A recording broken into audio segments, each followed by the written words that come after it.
मैं हूं प्रभु चावला। चुनाव का मौसम है तो चुनाव के बारे में ही हम बात करेंगे। आज हम बात करेंगे आसाम में, क्योंकि आसाम में जो चुनाव हुआ है वो बड़ी प्रतिष्ठा का सवाल बन रह गया है। वहाँ के मुख्यमंत्री के लिए भी, प्रधानमंत्री के लिए भी और होम मिनिस्टर के लिए भी। तीसरी बार वहाँ पर जीतने की कोशिश बीजेपी करेगी और ताबड़तोड़ वहाँ पर पोलिंग हुई है। उसका परिणाम क्या होगा, कौन जीतेगा, कौन हारेगा, क्या इतिहास बनेगा या नहीं, इसी पर होगी आज की प्रभुवाणी। आसाम, जिसे कभी शंकर देव की धरती कहा जाता था, आज वो हेमंता के अखाड़े के नाम से जानी जा रही है। सवाल सीधा है, क्या असम में हुई रिकॉर्ड तोड़ वोटिंग मुख्यमंत्री हेमंता बिस्वा शर्मा के लिए विजय तक लाएगी या फिर ये सुनामी उन्हें बहा ले जाएगी? लोग पूछ रहे हैं कि क्या वो हैट्रिक मारेंगे या सत्ता के गलियारे में रन आउट हो जाएंगे। आज चर्चा उस नेता की जो कांग्रेस छोड़कर बीजेपी आए और शरणार्थी नहीं बल्कि सुल्तान बनकर उभरे।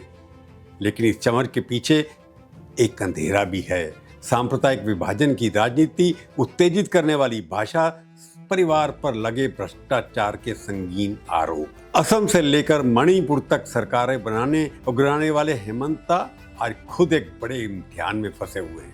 क्या आरएसएस वाकई उनके इस अति आक्रामक एग्रेसिव अंदाज से खुश है या फिर अंदर ही अंदर कोई खिचड़ी पक रही है? अगर जीत गए तो दिल्ली के पावर कॉरिडोर में टॉप 4 में जगह पक्की, और हार गए तो राजनीतिक बनवास भी हो सकता है। आज इन्हीं सुलगते सवालों पर सच्ची बात करेंगे प्रभुवाणी में। आसाम की चुनावी बिसात को समझिए। 2011 कांग्रेस को 39% वोट मिले और 78 सीटें मिली थी। तब हेमंता कांग्रेस के मैनेजर थे। 2016 में आइए, बीजेपी ने 29% वोट पाकर भी गठबंधन के सहारे 86 सीटें झटक दी। गेम चेंजर कौन? हेमंता। वो पार्टी छोड़ करके पाला बदल चुके थे।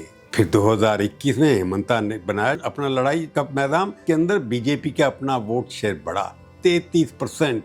सीटें आई 75। सत्ता दूसरे बार हाथ में आ गई, बची रही। आज का डेटा जो समझ में आ रहा है, इस बार वोटिंग प्रतिशत ने पुराने सारे रिकॉर्ड ध्वस्त कर दिए। राजनीतिक इतिहास कहता है कि जब जब वोटिंग 75% पास करती है तो वह बदलाव की आहट होती है। लेकिन क्या ये गुस्सा हेमंता के खिलाफ है या उनके हिंदुत्व कार्ड के समर्थन में उमड़ा जन सैलाब?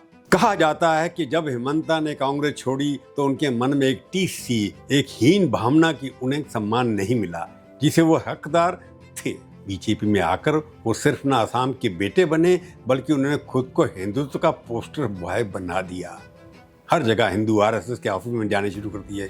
उन्होंने खुद को सिर्फ असम तक सीमित नहीं रखा, पूरे नॉर्थ ईस्ट में बीजेपी सरकारें गिराने में उनकी भूमिका किसी से छिपी नहीं है। वो एक ऐसे किंग मेकर बन गए जो खुद किंग बनकर भी बैठा है और किंग भी बना रहा है। लेकिन हवा क्या एक दल बदलू नेता का इतना बड़ा कद बीजेपी के पुराने और निष्ठावान कार्यकर्ताओं को पच रहा है? ये सवाल बहुत बड़ा है। हेमंता की राजनीति का इंजन सांप्रदायिक ध्रुवीकरण पर चलता है।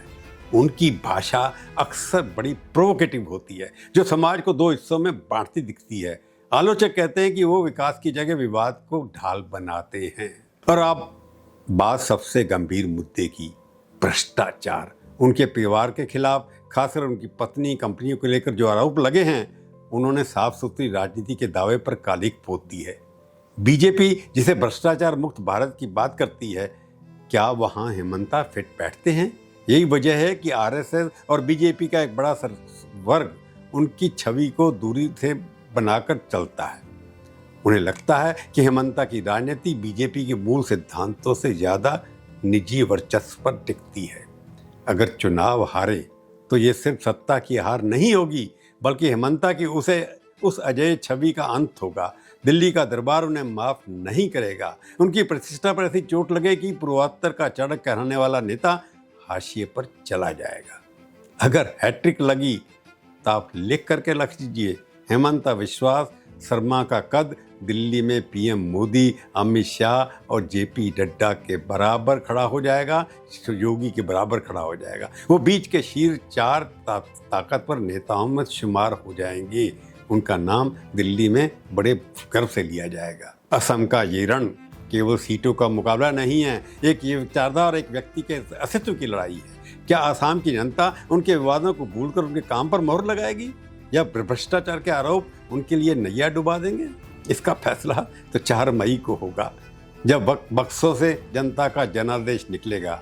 तब तक कयासों का दौर जारी रहेगा और हम सच को खंगालते रहेंगे। अभी आपने देखा वो अभी लोगों के पीछे पड़ रहे हैं, उनकी भाषा बदल गई है। चुनाव जब खते हुए मंदिरों में जाना शुरू कर दिया उनकी पत्नी और उसने, उनके ऊपर इंक्वायरी होगी या नहीं होगी, ये चुनाव का रिजल्ट ही बताएगा कि हेमंता वहाँ की सरकार में बैठेंगे या वहाँ की जेल में बैठेंगे। परंतु कांग्रेस अगर जीती तो उनको छोड़ेगी नहीं। ये एक अस्तित्व का सवाल है। न केवल आसाम के अंदर सत्ता परिवर्तन होगी, पर वहाँ पर कई तरह के ध्रुवीकरण भी होंगे।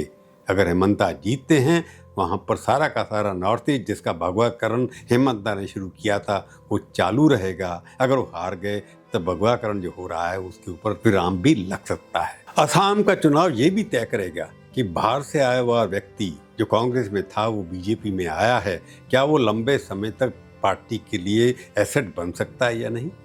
क्योंकि बीजेपी में चर्चा ये है कि आधी से ज़्यादा बीजेपी के एमएलए वो कांग्रेस छोड़कर के दूसरी पार्टियों से आए हैं। असम में भी काफ़ी सारे कांग्रेस के लोग छोड़ कर के आए हैं। अभी भी वहाँ पर कांग्रेस पूर्व अध्यक्ष था, वो छोड़ कर के बीजेपी को ज्वाइन किया है। तो बीजेपी का जो कांग्रेसीकरण किया है हेमंत बिस्वा ने शुरू किया था, बंगाल में भी सुवेंद्र अधिकारी ने शुरू किया था। असम के अंदर ये मॉडल सक्सेसफुल होता है कि नहीं, एक्सपेरिमेंट कि बाहर के लोगों के माध्यम से हम चुनाव जीत सकते हैं, अपने जो निष्ठावान कार्यकर्ता हैं उनको साइडलाइन कर सकते हैं। क्योंकि असम के अंदर जो पुराने कार्यकर्ता थे उनको कईयों को टिकट नहीं मिली। और जिस तरह से डिक्टेटरशिप मैं नहीं कहूँगा, जिस तरह से एक व्यक्ति का छत चलता है वहाँ पर, क्योंकि वहाँ पर मुख्यमंत्री ऐसा है जो वहाँ का प्रधानमंत्री हो।